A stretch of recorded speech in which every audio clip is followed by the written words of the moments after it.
probablemente cada uno haya escuchado al otro como artista antes de conocerse realmente.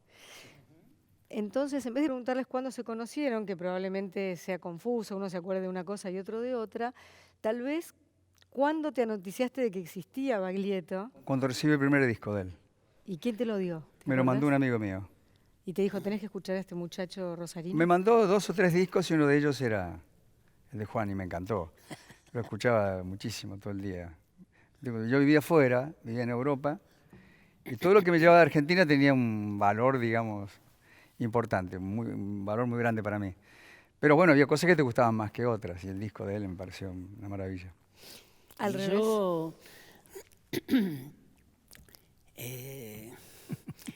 Ten cuidado con lo que vas a decir. No, lo cuento en el espectáculo. En realidad uno, cuando no tiene del todo claro algunas cuestiones, sobre todo las épocas o los tiempos en los cuales las cosas sucedieron, las acomoda en el lugar que mejor le caben, digamos. Ese es el ¿no? cerebro que hace lo suyo. Y yo cuento en el espectáculo que yo recorría a pie las cuadras que me separaban separaban mi casa de la escuela, ¿no? Y en ese recorrido, lo digo en sorna, pero yo decía, vaya a saber en esas mañanas frías, en el año 73, por ahí, en aquellas mañanas frías, vaya a saber en qué dispositivo aún inexistente yo escuchaba cantar a Jairo. Muy surrealista. Qué lindo. Pero coincide la fecha, más o menos. Puede ser. Yo recuerdo, sí, a lo mejor lo había escuchado antes, pero en la lo tengo... radio y Sí, en la claro. recorrida lo tenías en la cabeza. Sí, seguramente tenía que ver con alguna cosa que me quedaba rebotando en la El cabeza. Valle del Volcán. Es Sí, el año del Valle del Volcán. Sí, y esa canción era Y sí, particularmente. la primera ¿no? canción que sonaba en la radio de verdad en Argentina fue el Valle del Volcán. Se coincide con la fecha de Juan en su última etapa Así que secundaria. debe haber sido esa época en la que lo escuché. Después nos conocimos personalmente bastante tiempo después. Sí, bastante tiempo. Vos volvías de vivir afuera. No, nos conocimos antes que yo me viniera a vivir acá. ¿En Nos qué? conocimos un poquito antes. ¿Pero no? nos conocimos acá? No, me parece que Conocimos vos acá, habías sí. vuelto. Yo acababa de grabar el disco donde estaba la noche de Año Nuevo. Bueno, nos conocimos Si acá. esto fuese una pareja, ya estarían a punto de no celebrar el próximo aniversario. Sí, estamos con grandes Yo te dije dudas. que- Es que pasa que tenemos el foco puesto en las cosas importantes. Y en el digamos. futuro, que no es poco. Bueno, Rosario y Córdoba, Así es. ciudades ¿Qué tal? importantísimas, Sí, sí. ¿no? Influencias distintas, probablemente, aunque por suerte Seguro. todos los argentinos tenemos algunas influencias en común, como por ejemplo Atahualpa, Yupanqui, o María Elena Walsh. Sí. Algunas cosas trascendieron todas las fronteras de este país gigantesco que tenemos, diverso, pero bueno, ustedes nacieron nada menos que, o sea, acá tenemos porteña, rosarino y la docta acá presente. Qué bárbaro, ¿no? Qué triángulo. Pero explícame Rosario un poco, ¿se puede explicar? Es inexplicable. Es inexplicable Rosario. Háblame como un rosarigacino más. No, a ver, yo no sé hablar en rosarigacino, es ¿Quién difícil. inventó eso? No sé, no tengo idea. Lo usaba bastante Olmedo, pero... Rosario, las cosas suceden y después uno intenta encontrarles alguna explicación. Como hizo Lalo de los Santos cuando cantó Rosario. Sí, es el Parque tiene el Parque Independencia, y sí, describe, etcétera. describe. Más allá de eso, sucedió que en Rosario hubo una gran efervescencia a nivel cultural, pero no solo en el ámbito de la música. En el teatro, muchísimo teatro independiente, bueno, plásticos, pintores, Escritores, humoristas. actores, humoristas, etcétera. Y en particular con la música, que estaba todo, éramos gente como de distintas edades, bastante mezclados. En particular con la música creo que sucedió un fenómeno que era juntémonos como para hacernos fuertes, porque digamos el medio era bastante indiferente en su momento, ¿no? Sobre todo a las expresiones locales. O sea, como va a ser artista, yo lo veo todos los días, viene a la vuelta de mi casa. Es el hijo de Doña Chicha. Claro, pucha. ¿viste? Y entonces en el mejor de los casos, como he dicho en otras ocasiones, en el mejor de los casos el medio nos era indiferente, en el mejor de los casos. Y entonces, bueno, se generó un fenómeno de acercamiento como para hacernos más fuertes, como para poder subsistir en esa indiferencia. Y entonces nos conocíamos de distintas edades y distintos extractos y géneros y distinto palo, nos conocíamos casi todos, ¿no? En una época en que en el país pasaba por ahí alguna otra cosa, que era que había una polarización entre los que tocaban folclore no le daban bola a los que tocaban rock, y los que tocaban rock a los que tocaban balada, y los que cantaban tango no le daban bola a ninguno. Y si eras Piazzolla te excluían porque eso no era tango. En Rosario seguramente la necesidad hizo que estuviéramos un poco más juntos. Qué lindo eso. Con Abonizo y Fandermole se conocían, ¿no era admiración primero, luego? Lo que pasa es que nos conocimos me refiero por a esto. poetas maravillosos. Sí, increíbles. Rosarinos. Yo me desarrollé, y sobre todo hace, no sé, 40 años de esto, en un medio que éramos pocos, no éramos... entonces nos conocíamos todos, ¿no? Y por este fenómeno que te digo de yunta, de aglomerarnos, terminamos conociéndonos y compartiendo cosas que tenían que ver cada uno con su fortaleza, ¿no? Nutriéndose. Sí, sin duda, sin duda. Mientras tanto, a lo mejor unos añitos antes, muy poquitos, Sí. en tu Córdoba natal ya había muchísimos habitantes, muchísima gente, y me parece que, bueno, leí en algún lado que te encerrabas en tu cuarto a cantar, ¿no? Sí, eso era cuando era Muy chiquito, chiquito. sí. Ahí descubrí mi voz, en realidad. ¿Vos creías Porque era un que la espacio puerta- vacío. Claro, pero que- La habitación de una habitación que había agregado mi papá a la casa familiar, que la levantó él mismo, con sus propias manos, digamos. Y un día agregó una habitación que era muy grande, muy espaciosa. Y claro, hay una reverberación especial en los espacios vacíos, ¿no? Y ahí me habían convocado en la escuela para algo que yo no sabía, no tenía ni idea de que podía llegar a hacer, que era cantar. Yo no lo sabían las maestras. Y me dijeron si quería cantar, y yo le dije sí. Entonces desde ese día me encerré a cantar en esa habitación y le ocupé la habitación, uno ocupa. No, cerraba con llave la puerta, y un día abrí la puerta y estaban sentaditos todos escuchándome, qué sé yo. Y ahí me di cuenta que lo que hacía le interesaba a alguien, qué sé yo, pero en realidad cantaba porque había descubierto que tenía una voz y que me gustaba eso de cantar y escucharme y demás, ¿no? Pero sí, fue esa, en realidad fue el nacimiento, digamos, el kilómetro cero de mi vocación artística, digamos, ¿no? Después el paso por la ciudad de Córdoba fue muy breve, fue muy fugaz, digamos. Porque sos de Cruz del Eje. Yo soy del noroeste de Córdoba, así de Cruz del Eje. Y el paso por Córdoba fue muy rápido porque fui a un programa de televisión local, un concurso. Eso de los concursos me Sí, gusta un mucho. programa concurso, y yo cantaba solito con la guitarra, o me acompañaban algunos de los grupos, había grupos, bandas de rock and roll. Córdoba en aquella época no tenía el cuarteto todavía, Claro. o el cuarteto no tenía la suficiente fuerza, estaba el cuarteto Leo, un poquito Eco, algún cuarteto Bomba, que es un poquito. Pero ahí los que mandaban, cortaban el bacalao eran los Teenagers, los Crazy Boys, los Siderales, todos grupos de rock and roll. Y eran todos pibes. Vos ibas a Córdoba, en la ciudad de Córdoba, y en todos los barrios había un grupo de rock and roll ensayando en un garaje o en una pieza grande. Y los conocía todos en esa época. Y me acompañaban en ese programa. Como consecuencia de eso, yo, que había ganado en un concurso 3 guitarras criollas, cambié esas 3 guitarras por una guitarra eléctrica. Qué bárbaro. Entonces me hice cantante de rock and roll. Un cantante de rock and roll mínimo, chiquitito. Entonces iba a cantar a las matinés de las confiterías en las ciudades grandes de Córdoba, a Río Cuarto, a Villa María, bueno, el propio Cruz del Eje o en Córdoba mismo, ¿no? Y del mismo canal donde gané el concurso me trajeron a Buenos Aires. Quiero decir, todo eso pasó hasta los 14 años. A partir de los 14 años ya es Buenos Aires, pues yo me vine a Buenos Aires. ¿Y ahí solito o cómo hicieron esos padres Solito, para sí, sí. dejarte? Eso me impresiona un poquito. Sí. ¿Será que soy un poco sobreprotectora? ¿Qué hace un chico de 14 años solo en esta ciudad loca? Y lo que puede, hace lo que puede. Sobre todo en una ciudad como esta que es impiadosa. Buenos Aires es una ciudad... Yo tenía muy mala relación con la ciudad. Muy mala.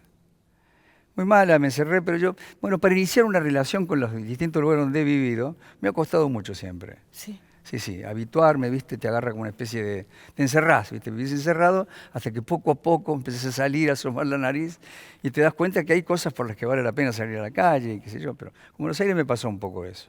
Y eso que venía a trabajar en algo específico, en lo mío, a cantar, en un programa de televisión. ¿Eso cómo fue? Porque había muchas oportunidades para la música, ¿no? Sí, sí, sí. Bueno, en esa época estaba el programa La Escala Musical, que era un programa tallado a medida para la juventud de clase media, ¿viste? Muy burguesa.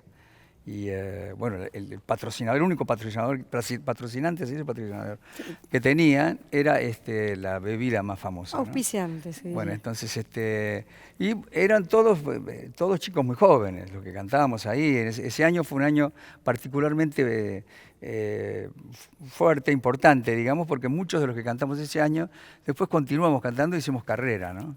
Cantando. ¿Por ejemplo? Por ejemplo, estaban Sandro y los de Fuego, Wow. Los Gatos Salvajes, llegaron ese año, todos, Mirá. el mismo programa. Estaban los Gatos Salvajes con Lito Nevia y todos los otros muchachos. Estaban los Wonderful, qué sí, los lindo. Wonderful. Estaban, bueno, Sandro y los de Fuego, por supuesto. Ese año en un concurso interno que había en el programa, cantó por primera vez en la televisión el Flaco Spinetta. Qué bárbaro. Mira lo que estamos hablando. Me acuerdo de la canción que cantó y todo. No. Sí. ¿Qué? Sabor a nada, de Palito Ortega. No. Wow. Aquí es genial. Ese documento tiene que estar por ahí. en algún Ay, lado. ojalá. Porque el padre del Flaco cantaba tango, ¿viste? Claro. Y Sabor a Nada era una canción muy elaborada dentro de las canciones de Palito, del repertorio de Palito. Siempre cual. se decía, esta canción, no sé qué, ¿viste? Se destacaba siempre, ¿no? Y bueno, o sea que debuté en ese programa y fue muy, muy lindo. Es un programa divertido y estaba muy bien, pero lo que decía antes, nos hicimos muy amigos. Hemos hablado muchas veces, sobre todo con Sandro, mucho de esa Debe época. ser extraordinario. Porque él era un gran memorioso y guardaba, tenía un archivo muy bueno. Entonces sacaba fotos, artículos, cosas y nos moríamos de risa de esas cosas. Éramos chiquitos, ¿viste? Y yo quería cantar rock and roll, como en Córdoba. Entonces fui a cantar un primer baile a Lanús. Un baile que organizaba la Escala Musical. Y justo antes que yo, cantó Sandro y los de Fuego. Y yo dije, yo no puedo cantar rock and roll. Ellos cantaban rock and roll, ¿viste? Bien rockabilly, Sí, una sí, cosa sí. tremenda. Y Sandro era un junco. Era un tipo, ¿viste? Salía, se retorcía. Era impresionante. Yo no puedo hacer lo que hace este tipo, digo. A mí me van a matar, si hago esto. No, efectivamente, y eso desvió un poco mi carrera, digamos. Pero eso fue una decisión tuya o alguien, o algún productor Y también. sí, me dio miedo, en realidad. Fue ¿Qué más hago miedo. después de este huracán? ¿Qué hago Sí, yo? no hubiera resistido ninguna comparación, ¿viste? No. ¿Y ahí qué vino? ¿El folclore primero? No, empecé. Yo componía Baladas. canciones, escribía canciones yo mismo. sí, sí. Directamente. Escuche, ¿usted participó de algún concurso?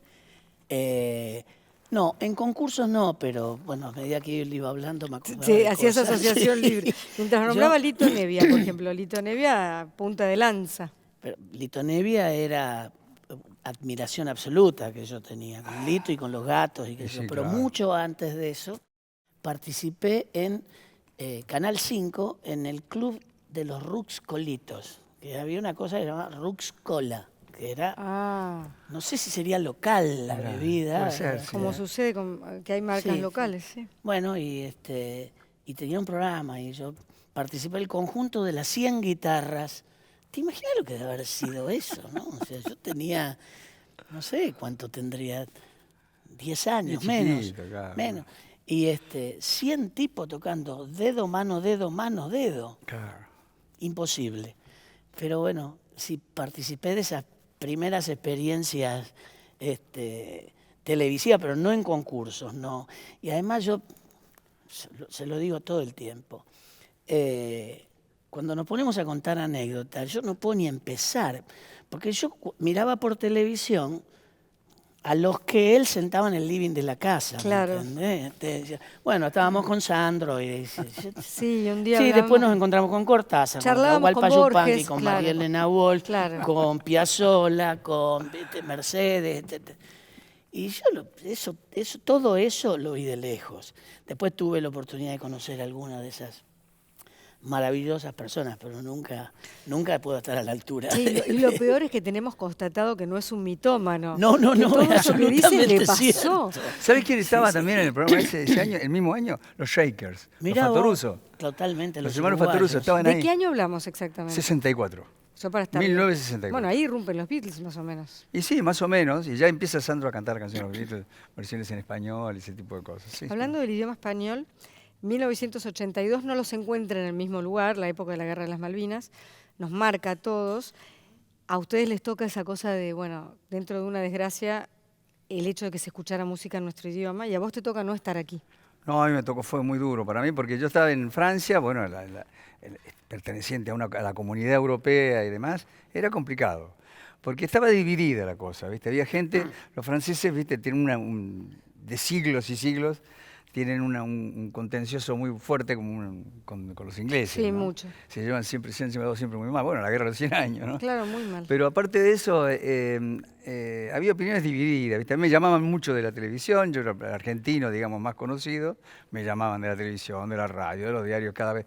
Y la agencia francesa de noticias, fíjate vos, yo estaba cantando en el Teatro Bobinot en esa época, y había hecho una temporada, había hecho 25 días, una cosa así, y me mandaban todos los días, los cables con las noticias. Mira. Pero los cables con la misma noticia producida, hecha por los ingleses, publicada por los ingleses, y la misma noticia publicada, el mismo hecho, publicado por los argentinos. Un abismo. No, era tremendo. Vos sabés que me arrepentí.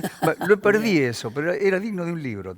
Ponerlo en páginas enfrentadas, las dos versiones de un mismo hecho. bárbaro. Siempre hay que acordarse que no había internet, uno le tiene que explicar a la gente joven Sí. que no se pueden imaginar lo No, que fue. la vida sin internet, la Otra vida cosa, sin sin Wikipedia, pantallas portátiles. claro. Un día, lo que sí me acuerdo, cuando estalló la guerra, cuando hubo la guerra, yo estaba haciendo un programa de televisión que se llama Champs-Élysées, el programa más importante que había los sábados por la noche en la televisión francesa. Y el presentador, que se llama Michel Drucker, que sigue siendo una gran estrella y qué sé yo en Francia, Michel Drucker, viste, yo casi no estaba ni enterado de lo que estaba pasando. O sea, me agarró por sorpresa, el tipo me llamó a la oficina, qué sé yo, antes de empezar el programa, y me agarró en el aire y me preguntó. Entonces me metió en un compromiso muy grande. Yo no sabía muy bien de lo que estaba pasando. Y vos sabés que hubo, al día siguiente, los comentarios en los diarios y demás, dice que hubo no sé cuántos cientos de llamadas de teléfono a la televisión diciendo que Michel Drucker había estado muy impertinente, poniéndome a mí en una posición comprometida. En vivo. En una situación como esa, ¿no? Claro. O sea, que vos como... Mirá vos el respeto Así de la empezó la gente. cosa, sí, sí. A todo esto, ya vuelvo con vos. No, De tranquila, golpe nos habla de Francia y pronuncia No, como él- pronuncia. No habías ni estudiado francés. Es mucho más No, interesante lo que te puede contar él. No, yo no No digas así, no digas.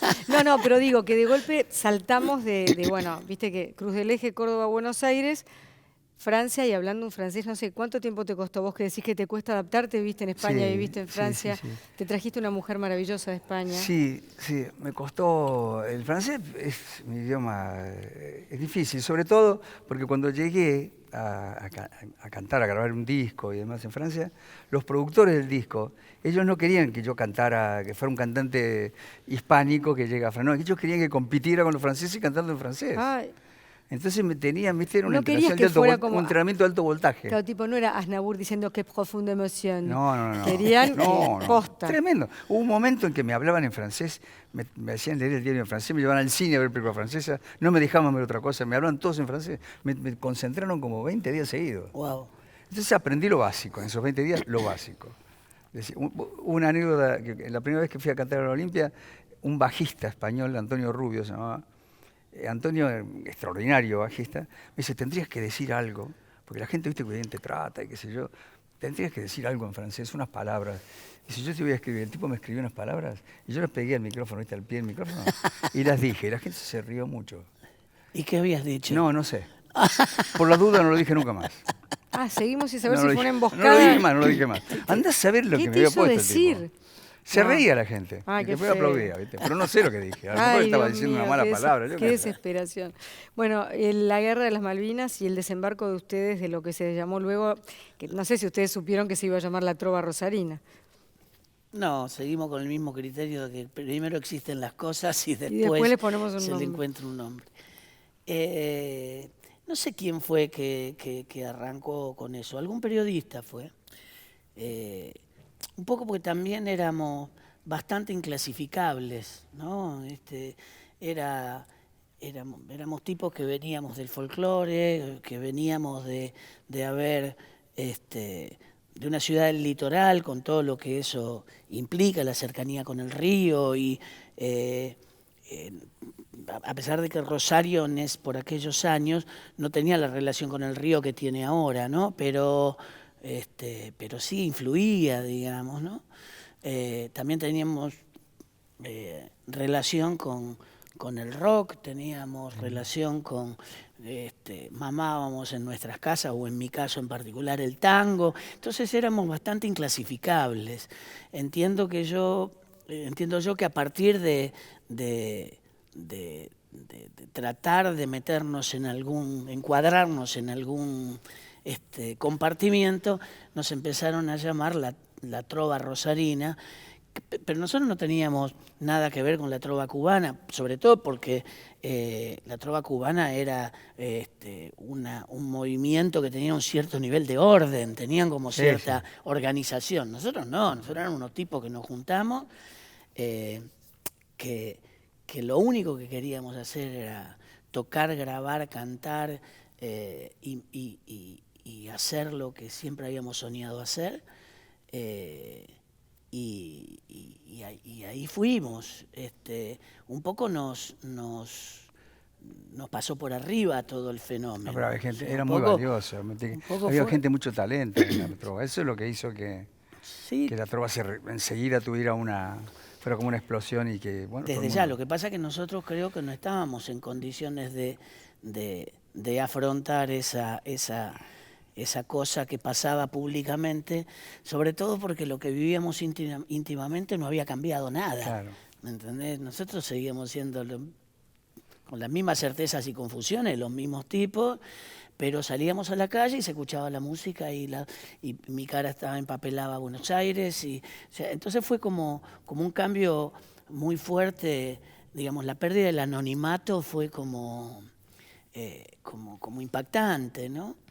Y cuando uno llega también a un primer disco, a un primer trabajo, quiere volcar en él toda su historia. Todo lo que sabe, todo lo que vivió. sabe, todo lo que sabés o lo que no sabés, ¿no? Pero todos tus años de historia. Y bueno, ahí también inclusive, como dice Jairo, que éramos unos cabezones. Y éramos tipos que era un grupo de solistas, todo eso, ¿viste? Entonces había unas peleas así tremendas por un acorde, ¿viste? Y peleábamos por un acorde. Qué manera de perder el tiempo, ¿no? Pero bueno, había una pasión que era el repertorio absoluta. fue clave porque nos acordamos de las Mucho, canciones sí, que sí, eligieron Sí. y tal vez las eligieron sin darse cabal cuenta de lo que estaban haciendo. No, inclusive un poco yo elegí esas canciones por suerte, sin el prejuicio de que no pertenecieran todas a un mismo grupo, digamos, a un mismo, que tuvieran todas exactamente el mismo carácter, ¿no? Entonces ahí aparecieron canciones que contaban historias, otras que no contaban historias, y eran de distintos autores, y era como una Hasta canciones una sin mezcla. estribillo, como Mirta de Regreso es la que no tiene ni estribillo. No que tiene, son 8 estrofas va, así todas largas. Lo que creo que también sucedió es que, bueno, sucedió una coyuntura que tenía que ver con lo que pasaba en el país en ese momento, que vos hacías referencia, desde la Guerra de las Malvinas hasta... Se apagó la música en inglés. Sí, una pavada grande como una casa, pero sucedían una cantidad de cuestiones, entre las que creo tuvo que ver el hecho de que por un lado la gente estaba receptiva a escuchar algo que fuera un poco distinto quizá, ¿no? Siempre me interesó, nos interesó, no solo lo que se decía, sino cómo se lo decía. Y eso creo que en alguna medida era un pequeño aporte para la música más relacionada al rock, digamos, ¿no? Donde, por supuesto que había grandes excepciones, como es el caso de Spinetta, que le daba una profunda importancia a la cosa poética, pero lo que se llamaba rock por aquel entonces estaba más preocupado en decir que en el método o la forma, ¿no?, con el cual se decía. Y nosotros vinimos a tocar esas canciones que tenían que tenían que ver con la mezcla esta de información que teníamos en la cabeza del folclore, del tango, del rock, de los Beatles, choreamos de todos lados, ¿viste? Y bueno, y eso me parece que le dio una característica a esta cosa que se le dio a llamar la trova rosarina, ¿no? Divino, la verdad que lo recuerdo así como algo que vino para quedarse, que irrumpió de la mejor manera, con letras de canciones que dieron para imaginarse cosas como por ejemplo era en Abril, que no era un caso real, no, pero no importa. Inclusive Mirta de Regreso, en un primer momento, como hablaba de un tipo que estaba en cana, es como que hay mucha gente que entendió que tenía que ver con un preso político, claro, que no, era un chorro que estaba ahí, como le decía siempre, al turco, claro. Vamos a chorear, qué sé yo. Pero bueno, las canciones, las historias, eso yo creo que fue lo que en alguna medida nos permitió entrar en el corazón de la gente, ¿no? Para quedarse, eso seguro. Por suerte, acá estamos, así que...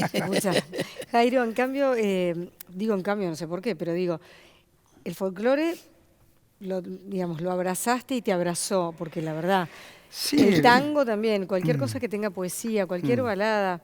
No sé, siento que estás hecho para esto. Yo fundamentalmente soy cantante, me gusta cantar. ¿Los dos? Sí, eso tienen en común. Que eso me parece una cosa, cualquier cosa, y puedo cantar, la canto. La guía telefónica. Sí, puedo cantar, sí. Pero lo del folclore y el folclore lo tenía incorporado desde chico, porque era la música que se escuchaba cuando yo era chico. Es más, era la música que se escuchaba, la música. No se escuchaba otra cosa. Por lo menos ahí en Córdoba era... la música que sonaba en la calle, y la música que se nos parecía mucho a nosotros, tenía mucho que ver con nosotros, físicamente, tenía que ver todo.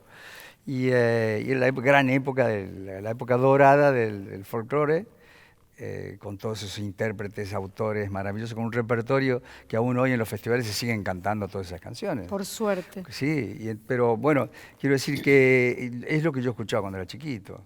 Y yo cantaba esas canciones y cantaba canciones mexicanas, lo que me llegara a las manos, ¿no?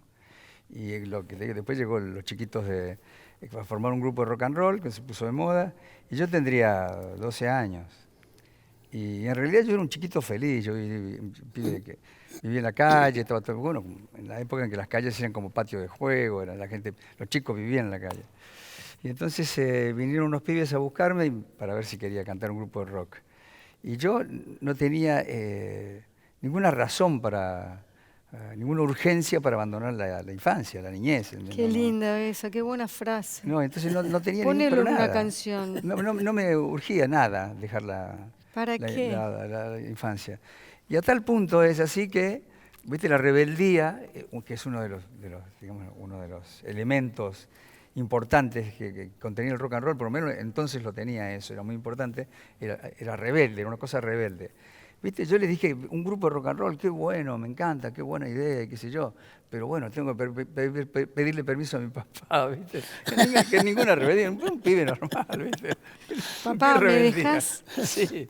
En cambio el folclore lo tenía incorporado, no hacía falta nada. Entonces cuando yo fui a Europa, esas cosas surgieron con mucha naturalidad. ¿Cómo llegas a Europa? ¿Por qué? ¿Quién te lleva? ¿Quién te manda? ¿Qué vas a buscar? Y nosotros componíamos canciones con un amigo mío que se llama Luis González, y hacíamos canciones. Y yo prácticamente no cantaba, no cantaba nada. Yo trabajaba como ilustrador acá. Y yo tendría 18 años, no sé, 19. Y llevamos las canciones a otros cantantes, para ver si las querían cantar. Y no habíamos tenido suerte hasta entonces. Y Entonces un día le llevamos las canciones a Luis Aguilé, que había venido de Madrid, y Luis González lo conocía mucho. Es más, era el fan número uno, ¿viste? Lo imitaba, se ponía las camperas igual que él. Y entonces Aguilé nos recibió por eso, porque lo conocía a él. Entonces yo fui, me aparto, pero sin ninguna expectativa. Me acuerdo que fui ese día, incluso había jugado un partido de fútbol un poquito antes, ¿viste? Iba con un tobillo hinchado, ¿viste? A cantar con las canciones a un hotel donde estaba él, ¿viste? No le daba mucha importancia y canté y de entrada me dijo que no eran canciones para él, y aparte él componía sus canciones. Y yo dije, chao, bueno, está bien, no pasa nada. Y me dice, dice, tú cantas muy bien, me dijo el tipo. Le dije, muchas gracias, qué sé yo. Dice, ¿no te gustaría grabar un disco con esas canciones? Le digo, y sí, me encantaría, le digo. Claro. Bueno, y el tipo ahí mismo me propuso grabar un disco, en España o acá, donde yo quisiera. Y yo elegí España por la cuestión esa, viste, a esa edad era la aventura, viste. Pero yo no tenía ninguna referencia de España, ¿eh? No conocía, no sabía qué pasaba, sí, qué sé yo. La historia, lo que te cuentan en el colegio, ¿no? Pero no tenía referencias muy concretas de lo que era España, ¿no? Y bueno, ya se me fue.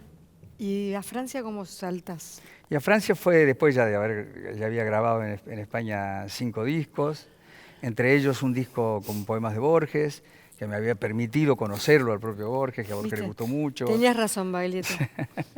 Te tiro unos nombres. Sí, yo puedo hablar de unos delincuentes comunes, Claro. del barrio, que Sí. te habla de... Bueno, de Fontana Borges, Rosa habrá Cortázar. sido medio amigo. Sí. Toda nuestra admiración Sí, y por nuestro supuesto, amor.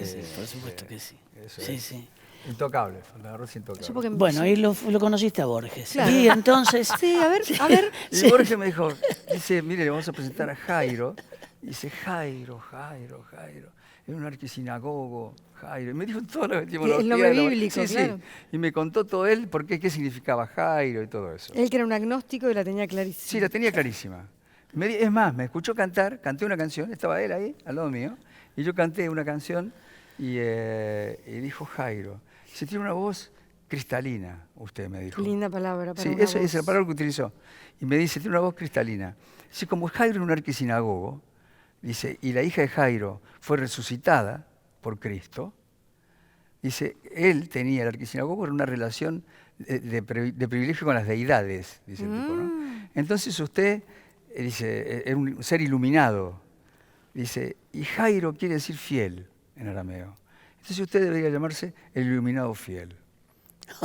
Miércoles. Agarrate, Catalina. Pero no se lo dijo cualquiera. Agarrate, Se Jairo. lo dijo Borges. Ponete el cinturón de seguridad. En cambio, acá Juan Carlos quedó así. Y sí No, que ahora ya quedó bueno, Baglietto, ¿qué que es un querés? sello. ¿Pero quién te puso Jairo? Jairo, mira, me dijeron que había que elegir un nombre. Para mí empezaba una aventura nueva. O sea, yo tenía la posibilidad de ser otro tipo. Me dieron la oportunidad de ser otro tipo, hasta con otro nombre, ¿viste? A mí me iba a ir a otro país, me iba a poner otro nombre, otro tipo, empezaba de cero. Y entonces Casi yo, como un delincuente buscado por Interpol. Sí. ¿Cómo se quiere llamar? Faltaba ¿Qué Claro, huellas que digitales? andaba- Claro, ¿qué quiere tener? andaba buscando cómo... Pero No, la cuestión es quiero que saber, yo... sí, yo- perdón, porque te pregunté y no te dejo ni terminar, pero lo primero que pensé, ¿tuviste que triunfar afuera para que acá te tomaran del todo en serio? No, porque al principio, con los primeros 2 discos que grabé no pasó nada acá. Salieron en toda América los discos porque los distribuía una compañía multinacional. Y para esos países yo era un cantante español. Yo venía a Chile, por ejemplo, venía a hacer programas de televisión en Chile, venía directamente de Madrid a Chile, o de Madrid a Caracas, o de Madrid a México, todo eso, pero era porque era como un cantante. Y cuando llegaba yo se sorprendían de que yo fuera argentino. Y los dos Vuélvase, es argentino. Sí, salí de acá. Pero vos sabés que el primer disco que tuvo éxito en Argentina fue El Valle del Volcán, la primera canción, que fue mi tercer disco. Para cruzar sin temor. Sí. El valle y el volcán. La canta somos Fenómeno. dos, somos dos. Esa es la que escuchaba él cuando Esta estaba la en el colegio. escuchaba yo cuando Camino iba al al colegio. colegio. O sea, no dejó el colegio gracias a que lo acompañó en esa canción. Bastante meritorio. Eso fue la primera canción que compusimos con Marilena Walsh, Ah. a la que había conocido en el 72. Nos vamos, Juan Carlos, vamos. Sí, la verdad te digo. Y gracias a Marilena Walsh, te lo voy a poner mucho más fácil. Gracias a Marilena Walsh, en el 74, fue un cumpleaños, cuando cumplió ella 44 años, conocí a Julio Cortázar. Ahora me voy yo. Eso. Eso.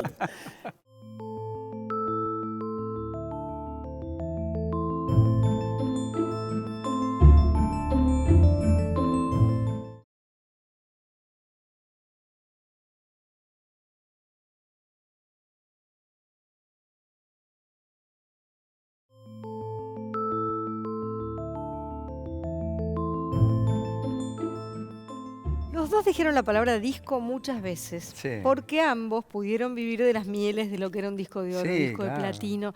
¿Le podemos explicar a la gente joven qué era disco? ¿Qué es y un qué disco? quería, claro, y qué quería decir tener de oro, de platino, vender cuántos, en cuánto tiempo? Eran, bueno, la primera rareza es que eran objetos que se daban vuelta, que se podían... Lado A, lado B. Lado A, Lado B. lado B. Y que tenían inclusive connotaciones distintas. El lado A era como más importante que el Sí, lado B. claro. Eran unos objetos, en las últimas épocas, plásticos, digamos, de acetato. Sí. Pero antes inclusive eran de algún material más parecido como a la baquelita, Sí. eran un animal absolutamente en extinción. Bueno, ahora se está Volvieron los poniendo de vinilos. nuevo. Ahora está de nuevo, Sí, un poquito, un poquito. poco probable que sea una cosa muy popular porque ya los reproductores de discos, las bandejas, están todas desvencijadas por ahí, o bueno, hay que si no comprar alguna nueva bandeja Y cuidado que no para se me poder raye, escuchar. por favor que no me lo rayes. Sí, y que No, pero sea- llegar a grabar un disco ya era... No, era como tremendo. tocar el cielo con las manos. Sí. Mira, el disco es, así para mí, ¿no? El disco es algo que primero te asombra, tiene tres facetas, tres pasos, digamos. El momento que entras al estudio a grabar, ya es una cosa extraordinaria. Después cuando te dan el primer ejemplar hecho, y la tercera y definitiva cuando lo escuchás por primera vez en la radio. Ah, En esa época era mágico eso. Nosotros tuvimos la gran suerte, cada uno en lo suyo, y qué sé yo, de que la gente los comprara esos Claro, objetos, sí, ¿no? se vendían muchos discos. De a muchos. Y se vendían muchos y había una guerra así con los discos y los simples y largar primero. Yo no llegué a vivir la etapa del simple, que era el tema de punta que se Sí, mandaba sí, después, una vez que eso pasaba mucho. Salía a la venta el long play, qué sé yo. Pasaba además una cosa que con ese objeto, que es que los únicos que escuchábamos lo que en realidad habíamos grabado éramos los músicos, éramos los que... Porque la única posibilidad de escuchar cómo sonaba originalmente era dentro del estudio. Claro. Después cualquier otro proceso, inclusive el de estampar el disco, Sí, qué sí, sé sí, yo, claro. ya sufría degradaciones, ¿viste? Entonces, el famoso soplido o el ruido a púa o todo ese tipo de cosas que ahora si los querés hay que generarlo como un efecto así trambótico, ¿no? ¿Y cuántos vendieron, por ejemplo, ustedes cuando la pegaron, cuando pegaron ese éxito increíble del desembarco en Mira, Buenos Aires? cuando a mí me dijeron, me palmearon el hombro y me dijeron, a vos te tenemos fe, yo creo que con este vamos a vender como 5.000 discos. Y la última vez llevábamos vendido 200.000 y el disco de oro era los 100.000 discos. Yo no me acuerdo, yo no vivía en acá. Lo del disco de oro, las cifras del disco de oro y con platino, eso depende del mercado. Por ejemplo, no es lo mismo, la misma cantidad en Alemania, que se venden muchos más discos, por ejemplo, que en Andorra. Claro. Entonces el disco de oro... Depende de esa escala de la población. Claro, el disco de oro en disco single, en disco simple, en Francia era 1 millón. Mira. 1 millón. 1 millón de discos. ¿Y el vendiste disco, de alguno? y en el disco, en LP, el grande de larga duración, eran 500.000. ¿Vendiste, llegaste a...? Sí, en Francia yo he vendido unos 8 millones de discos más o menos. ¿Cómo? Sí. Me dejó anonadada. No, seguimos. ¿Con qué temas, por ejemplo? Porque hay uno sobre todo que se vendió mucho, que fue el cuarto disco mío ahí, que fue un éxito tremendo, que se llamaba Vive Libre. Incluso Vivir Libre. Incluso se hizo un libro con eso. Un tipo escribió un libro que se llama Vivir Libre. ¿Y qué temas tenía más o menos que te acuerdas? Bueno, para que la gente lo conociera acá, en versiones en castellano, estaba Morir enamorado, por ejemplo. Estaba Nuestro amor será un himno, que en francés se llamaba Le Jardin du Ciel. Le Jardin du Ciel fue un éxito, el número 1 en todo, lo grabé en 4 idiomas. Qué bárbaro. Y qué sé yo, estaba en esa época ya, no sé si en ese disco ya estaba La Milonga del Trovador. De Mirá. Piazzolla. Sí, sí. Mirá. Fue un éxito muy grande. También fuiste niño Pero mimado bueno, eso de esa aumentó gente, ¿no? ¿Eh? También fuiste niño mimado de Piazzolla, Ferrer. Sí, bueno, Piazzolla fue muy generoso conmigo. Ya de entrada fue generoso conmigo cuando nos conocimos, porque nos conocimos en un programa de Mirta Legrand, un almuerzo. Yo nunca había estado en un programa así, que tenías que comer y hablar, me parecía muy raro como formato. Y además me costaba hablar de logros personales, y en Francia me iba muy bien. Qué casualidad, estaba en la misma mesa Piazzolla. Entonces habló él Ese lo día que no hablaste vos. él habló de mí. Qué bueno. Qué avalo. Qué Escúchame. capo, ¿Te claro. imaginas? Hable nomás. Yo no sabía maestro. cómo agradecérselo. Y bueno, a partir de ahí nos hicimos muy amigos. Qué pero, lindo, sí. qué maravilla. Este objeto que tengo aquí ¿Mm? está bueno, ¿eh? Viste, vos hablabas del disco. Sí. Nosotros hacemos estas cosas porque seguimos creyendo en el objeto físico que tantos alegrías nos ha dado en el pasado, Lindo, digamos, sí, ¿no? Porque sí. esto es un animal en extinción. Pero Este librito divino, este arte. hicimos eso, es un CD, DVD que grabamos en los cuatro shows que hicimos en Sí, el Teatro en Ópera. el ópera. Y nada, dijimos, la verdad que Es un- estaría bueno dejar un documento de este proyecto y ahí está. Pero tiene el trabajo artístico que tiene la presentación Sí, es fantástico, la verdad. Sí, es un- bueno, Bueno, ahora uno sí le quiero- pone esfuerzo a esas Grandes cosas artistas. porque Más sigue allá creyendo en eso. de que no importa nada cuándo se conocieron de verdad y eso, para que surja esta dupla, ¿y quién tuvo ganas primero? ¿A quién se le ocurrió? ¿Hubo un productor que dijo, ¿por qué no hacen algo juntos? ¿Uno invitó a otro a un show? De esto sí se tienen que acordar porque, No, sí, porque Sí. hace poquito. claro, Sí. digo yo. El primer contacto que tuvimos así, bastante cercano, muy cercano, digamos, y que tuve una relación directa con un espectáculo, fue cuando yo canté en el Teatro Coliseo, un espectáculo que hicimos con Juan Carlos Siciliano y con Oscar Cardoso Oscar Campo, Cardoso un Campo. espectáculo con 2 pianistas nada más. Qué lindo. Y él hizo la puesta en escena. Ah, porque vos trabajás con luces. Yo- No, pero sí, eran mucho más que eso. Era Trabajo. una apuesta lo que hizo ahí. Sí, fue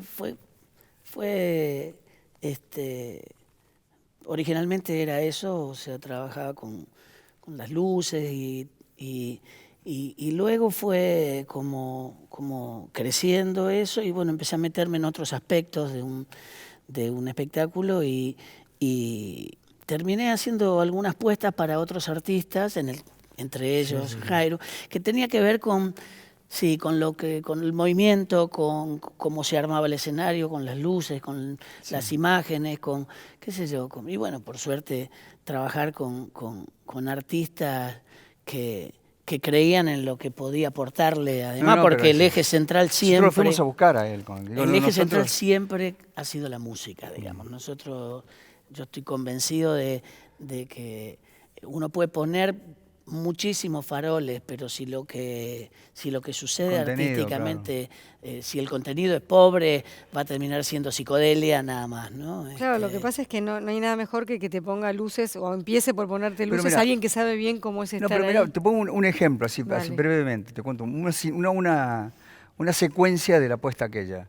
Me acuerdo, me hizo hacer cosas inverosímiles. Yo no sabía qué es lo que se iba a ver en el escenario y yo no lo sabía, lo ignoraba todavía. Entonces, un día me llama y me dice, vamos a hacer una serie de fotos, de fotografías, pero tenés que ponerte la ropa que vas a usar en ese momento en el espectáculo. Era la única que usaba, no me cambiaba nunca. Tampoco... Entonces, no. Entonces fui, me hizo hacer una cantidad de fotos en un estudio, me acuerdo. Y después ya entendí la situación. Había pantallas puestas arriba del escenario, arriba de una tarima. Entonces yo subía por un costado del escenario, subía delante de la gente, unas escaleritas, y me iba por detrás de las pantallas. Pero era como si entrara en las pantallas, porque estaba vestido igual, era tamaño natural, o sea, perfecto lo que era la imagen, se veía perfecto, y en la pantalla hacía cosas inverosímiles. Daba vueltas, me ponía por cabeza arriba, cosas increíbles, y salía por el otro lado, como si nada hubiera pasado.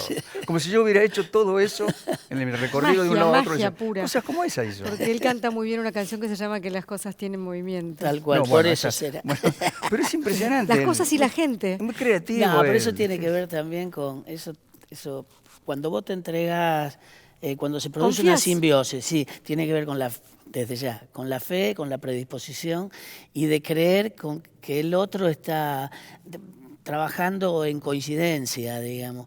Pero sigo diciéndolo, todo eso hubiese sido, no sé, al pedo si lo que sucedía musicalmente, artísticamente, no era potente. Y era tremendo lo que pasaba. Entonces, era simplemente un complemento de lo bueno que sucedía entre los maestros tocando el piano y Jairo cantando. Y ¿no? un día Cantaba en ese espectáculo cantaba la Valse de Milton, de Jacques Brel. Y la Valse de Milton, una como especie de trabalenguas tremendo. Sí. ¿Te acordás de eso? Increíble. No Las no cosas necesitabas que- teleprompter en esa época, yo tampoco. A lo mejor no necesitaba, a lo mejor ahora No había. No había directamente. Y entonces, ¿cuándo dijeron, vamos juntos, hagamos algo juntos? Bueno, eso fue más reciente. hace ¿no? poquito. Hace poquito, sí. En un programa de televisión, y ahí fuimos a cantar un par de canciones y ya está, una canción cada uno, y uno tocaba la guitarra, el otro que nos acompañamos, lo que sea, uno hacía una segunda voz, y resulta que el programa tuvo un éxito impresionante de rating.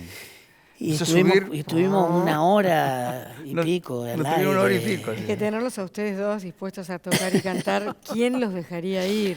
Sí, lo que pasa es que también... Hay pocos espacios ahora. Muy pocos. pocos espacios, y lo sabemos, y además, como hay muy pocos espacios en la televisión donde poder hacer esto, un reportaje, una charla distendida, sin la urgencia Nos del sentimos- escándalo. Sí. O sea, nosotros somos personajes que no tenemos mucho espacio en los medios, no solo en la televisión. En la televisión nos resistimos a ir a programas o a sitios donde no podamos ser nosotros mismos, donde no podamos cantar o donde no podamos contar lo que somos realmente. Claro. Por eso no nos enganchamos con lo que propone en general la televisión de hoy. Pero esos pocos lugares que hay, yo creo que hay que aprovecharlos, porque lo que proponemos artísticamente por llamarlo así, es un producto que hoy, como vos decías, no tiene espacio en los medios. Y entonces tenemos que ser muy agradecidos cuando sucede una cosa como esta, y tenemos que ser muy agradecidos a la gente que nos sigue permitiendo hacer lo que hacemos y nos sigue. Lo que viene también, por otro lado, a dar por tierra con esta cuestión de que los programas musicales o los artistas que cantan dentro de la televisión son piantabotos, digamos, ¿viste? No, fue impresionante, la reacción bueno. fue inmediata y ahí surgió la posibilidad de hacer el espectáculo. Bueno, hay mucha gente que ya los está viendo, que ya los vio, pero otra mucha que los va a ver. ¿Con qué repertorio más o menos nos vamos a encontrar?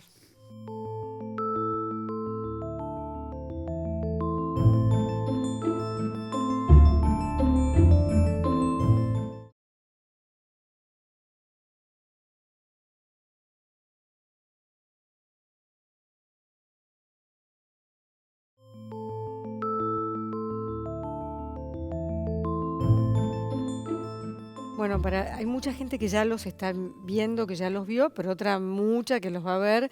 ¿Con qué repertorio más o menos nos vamos a encontrar? Porque pienso ir, ¿eh?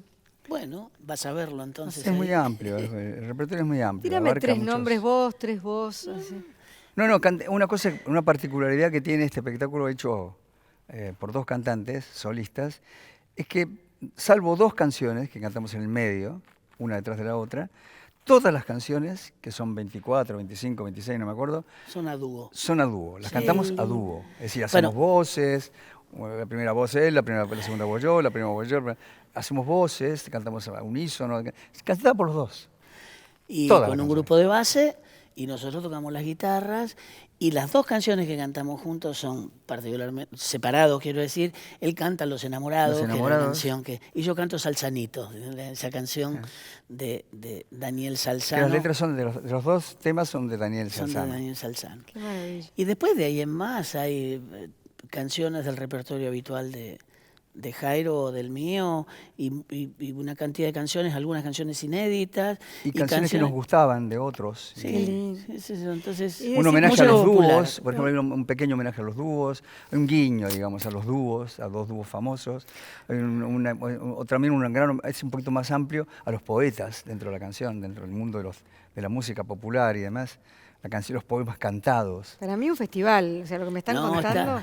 Está mal que lo digamos nosotros, pero está buenísimo. No, es No, que la lo pasamos que pasa muy es que bien. garantía de calidad, ¿no? Porque dos voces como las de ustedes, que además se ensamblan, dos números uno que no deciden ser, tener vedetismo alguno. Pero Está salimos con bueno todo, cuando eso. salimos al escenario, te digo que es fantástico verlo. Hay una canción, a él no sé si le gusta que lo cuente, pero hay una canción que nos gusta mucho por unas razones sentimentales, digamos, ¿no?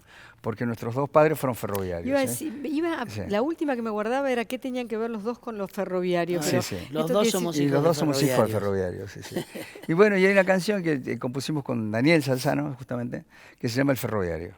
Bueno, cuando cantamos esa canción, se produce un clima tan fuerte arriba del escenario, abajo ni te cuento. Ni te cuento. Yo no quiero mirar al público. Pero él, por ejemplo, yo no sé lo que me pasa a mí, físicamente digo, ¿no? Pero a él sí te puedo decir que hay un momento dado al final, terminamos diciendo palabra de ferroviario al final, que es una frase que repetimos, y nos agarra la mano así, los brazos así, y terminamos, te digo, con los brazos como moretones. Y yo lo veo a él cada vez que llega esa parte, y tiene los ojos siempre con Para mí- lágrimas. Me pega en un lugar, Sí, ¿viste? lamento decirles que para mí en ese momento ustedes encarnan a sus propios padres. Es muy O probable. sea, Un poco, están sí, muy habitados seguro, por sí, ellos, seguramente, ¿no? sí, seguramente. Hay gente que ve más allá de eso. Sí. Uno nos contó que Sí. en los brazos veía los rieles. Eran como rieles. decía. Este, última antes de la última, ¿no? ¿El tren pasa una sola vez? ¿Es cierto eso? ¿O pasan muchos trenes? ¿Para qué? En la ¿Para vida, todo? ¿viste? Que la gente que te dice, ay, mira que el tren pasa una sola vez. No, yo creo que hay que... Mira, si pasa una vez y lo perdiste, hay que buscar el próximo. Y si te caíste del siguiente, hay que volver a sacar boleto. Muchos y trenes. Sí, Hay muchos trenes. no sé si, a ver, si la vida te da infinita cantidad de opciones, pero... Vos pero te tenés que dar sí. cuenta. En un Una, momento dado. una estrofita de esa a capela se puede, ¿Y cuál? la del ferroviario. Y no lo sé, a ver. ¿Y todo no sé. No sé, yo soy el ladrón de trenes. Dale, Vale. vos. Yo soy el ladrón de trenes que está en la fotografía, reclamado, vivo, muerto, por toda la policía. Mirando bien el retrato, no salgo favorecido. Llevo la barba crecida, parezco un hombre jodido. No crean lo que están viendo y vayan a preguntar. En el barrio me conocen, yo soy un tipo legal. Bueno, un Etcétera, pedacito. etcétera.